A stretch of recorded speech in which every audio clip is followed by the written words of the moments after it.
great song. Art Brut with a song called Nag, Nag, Nag, Nag off their new album, It's a Bit Complicated. You're on FBI 94.5 with Shag. Now, in the studio, I've got a band from Melbourne who you may have heard of as they're coming up to tour for their second album for Friends in Faraway Places. I'm going to leave it to their hometown street press to describe them for you. If the Beatles, Circa Help, and the Shangri-Las had somehow formed a supergroup, this is what they'd sound like and look like, apparently. I can vouch for the look like, definitely, and I think you'll be able to make up your minds whether they sound like. I think you'll probably agree when we hear them playing a song for us exclusively live here at FBI, a track called A Sight for Sore Eyes.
Been listening to the Wellingtons live in the studio playing a song called Sight for Sore Eyes. We had Koji on guitar, Zach on guitar and vocals, and Kate on vocals as well. I'm going to be talking right now to Zach and Kate. Guys, good afternoon. Hey, how you doing? Now, I couldn't help but notice perhaps Weezer influences creeping into that song that we just heard right there. Are you fans of Weezer at all? Absolutely. Probably hearing the Blue Album for the first time was one of the main inspirations for my songwriting, coming out of listening to too much Pearl Jam in high school and, kind of being about 15 or 16 and then finally hearing someone with the knack of writing a great pop tune. such as Rivers and Co and Weezer was a massive influence. Yeah, absolutely. So you're spot on. Well, I'm curious how you feel about later Weezer, because I was also a giant Weezer fan. How do you feel about Weezer maybe post the Green album? Patchy. And the last album was really good. Yeah, it's just not as consistent, because the Blue album and Pickerton were fabulous albums from start to finish, and the Green album had moments. I think all of it, and the new record has some really good tunes on it, but there's a bit of there's some skippable junk on there as well. So. Yeah, look, I think they're not as great and consistent as they used to be, but there's still some good tunes filtering through on some of their records, so I hope they keep doing it for a lot longer. Cool. Well, I mean, you could always take up the crown, the Wellingtons. Now, as I said before, I'm talking to the Wellingtons in the studio.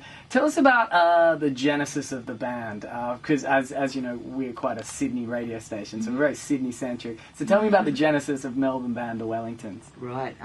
Actually, I was, my previous band were being interviewed on a community station, similar to FBI in Melbourne, and we were advertising for new members, and Kate responded via an email. And you left an we were email on air address saying, if you want to join the group, shoot us an email. That's how I met Kate. Now, can I ask, what do you put in the email that says, I want to join your band? That's pretty much what I wrote. Yeah, I like you guys. Can I join your band, please? Yeah, that was actually playing keyboards. Keyboards is my first instrument, and so that I joined playing keyboards for that band, which lasted, I guess, not very long, maybe 6 months or so, and then we Zach and I started our own thing, and we couldn't find a bass player, so I am bass player by default now. So Zach taught me how to play bass, and specifically for the band. Yeah. So from there, we kind of had various members that we got from just sort of ads in record shops and stuff in Melbourne, and so we've had a couple of drummers come and go, or one drummer come and go. Coachy joined about 12 months ago, and I think we met Coachy on MySpace. Which is, a great social network, isn't it? MySpace, don't we all love it? I'm enjoying how much the internet brought all you guys together. Yeah. So really we're very technologically savvy band. Yeah. So apart from that, it's just been like, being at shows. I mean, Lee, our drummer, I think we put up an ad in a record shop, or he saw it on a website or something in town. So pretty standard formings of the group, I guess you could say. Now, you're promoting your second album for Friends in Faraway Places. And as I said before, and I said a little bit, maybe not in the intro, but before, it launched in Japan, and you guys have a following in Japan. Now, I'm not saying you don't deserve it, but I'm sure there are a lot of bands, Australian bands right now, thinking, where's my following in Japan? How do you build that up? How do you get that? It kind of just got sprung on us, really. Yeah. You go. Our album wasn't even released there. It was released on a Sydney label, actually, Reverberation, and somehow one of the buyers for Tower Records, which is basically the biggest kind of retailer over there, imported a bunch of copies of the record, put it on a listening post, so people could hear it in store, and that was the only form of kind of promotion it had, because it didn't have a label, it had, we didn't have a video or anything, and it kind of just spread from word of mouth, and that's the hard thing. Like, you kind of work on, we've been kind of doing it for sort of 2 or 3 years here in Australia, working really hard and playing shows and, touring up to Brisbane and Sydney numerous times. Just got lucky, really. And without any, and we sort of just, got a modest kind of following here, so it just kind of happened word of mouth, and it's really, I don't think it's something you can control, really. We didn't have a grand plan to try and break overseas or anything like that. We were just really fortunate that in Japan, they tend to really love... a band like Weezer, for instance, are treated like gods over there. Like, they've done well here as well, but... so at the shows, there are at least 20 Weezer t-shirts in the audience. Yeah, when we had a Weezer... in our encore, some of the nights we were doing a Weezer tune, Photograph from the Green album, and when we played that... reception. We didn't take too much offence, but... and the support band would come up and sing the backing vocals, and it was an amazing time, heaps of fun. Well, here we go. I'm going to play you a song that may feature on a listening station in a Japanese record store near you. This one's called Top 10 List. I'm talking to Zach and Kate from the Wellingtons. We'll be chatting to them a little bit after this. Oh, no. Oh, sorry, hang on. Wrong track. Excuse me. We're going to hear a track called Top 10 List. This is the Wellingtons. You're on FBI. We'll be chatting to them a bit after this. What was it? You just started playing something. So I'm just having one of those days. This is what it's supposed to sound like. This is what it sounds like with the drummer.